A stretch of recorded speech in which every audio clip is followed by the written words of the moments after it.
So the cost of siding installation failure is a scary one. I think homeowners, can tend to get a little bit overwhelmed when they're looking at the cost of the investment to replace the siding on their home. And I can understand why sometimes they may look to go with a little bit cheaper bid to save a few dollars to get it done.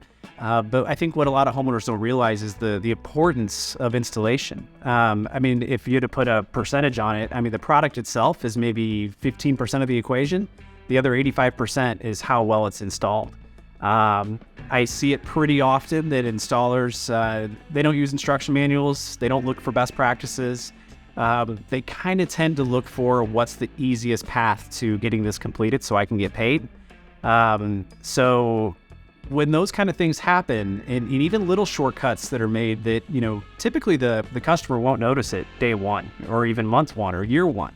But it can happen behind the scenes or behind the siding. So over the years, when water and moisture infiltration happens, it can create pretty catastrophic effects, which would lead to potentially removing all of that siding off the house that you paid for, going in, replacing the sheathing, replacing rotted framing. At St. Louis, we get a lot of moisture, whether it's from humidity or just rainfall and snow. If your house isn't well water managed and protected, it can be pretty damaging and cost 2 to 3 times to replace it what it would have been that first time. So I always talk to homeowners about making sure they do their homework on their contractor and really finding a specialist. Unfortunately, a lot of contractors are just generalists. They kind of do a little bit of everything. I would challenge any consumer to, when they go to look to do siding replacement, find that specialist, that's what they make their living doing. That's what they live and breathe. Someone that knows the ins and outs and knows the best practices, by heart, so that they can make sure that they're getting a quality installation.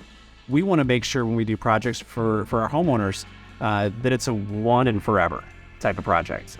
Never do we want to have to come back and replace it or get a phone call that they've had failure and there's problems in the house. So it behooves us to make sure that we do everything to specification and above and beyond, so that homeowner's house is well protected and they never have to spend another dollar again.